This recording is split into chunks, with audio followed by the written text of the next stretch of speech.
திறந்து வைக்கப்பட்டவர்களாக இல்லை. Praise the Lord. அன்பான சகோதர சகோதரிகளே, உங்கள் யாவருக்கும் இயேசு கிறிஸ்துவின் இணையற்ற நாமத்தில் வாழ்த்துக்கள். இந்த ஆலோசனை நேரத்தில் மற்றொரு ஆலோசனை மூலமாக உங்களை சந்திக்க தேவன் தந்த நல்ல வாய்ப்பிற்காக தேவாதி தேவனை துதிக்கிறேன். இந்த நாளின் ஆலோசனை பகுதியை பார்க்கலாம். கவிழ்த்து வைக்கப்பட்ட பாத்திரத்தில் நாம் எவ்வளவு நீரை ஊற்றினாலும் அந்த பாத்திரம் நிரம்பாது. அதே நேரத்தில் திறந்து வைக்கப்பட்ட பாத்திரத்தில் நாம் நீரை ஊற்றினோம் என்றால் அந்த பாத்திரம் முழுவதுமாக நமக்கு நீர் கிடைக்கும். சற்று சிந்தனை செய்து பாருங்கள். நம்மில் அநேகர் செயல்களில், சிந்தனைகளில், யோசனைகளில் அடைக்கப்பட்டவர்களாக இருக்கிறோம், மூடி வைக்கப்பட்டவர்களாக இருக்கிறோம், திறந்து வைக்கப்பட்டவர்களாக இல்லை. போதகருடைய ஆலோசனையில் திறந்த மனதுடையவர்களாக இருக்க வேண்டும்.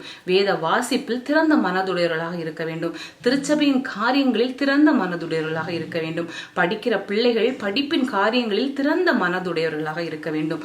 அவ்வாறு இருந்தால் உங்களுடைய பாத்திரம் நிரம்பத்தக்கதாக தேவன் ஆசீர்வாதங்களை கொடுப்பார். நம்முடைய வேத புத்தகத்தில் வெளிப்படுத்தின விசேஷம் 3ஆம் அதிகாரம் 22வது வசனத்தில், ஆவியானவர் சபைகளுக்கு சொல்லுகிறதை காதுள்ளவன் கேட்க கடவன் என்றெழுது என்றார். ஆம் அன்பானவர்களே, தேவன் நமக்கு அநேக ஆசீர்வாதங்களை தந்திருக்கிறார்.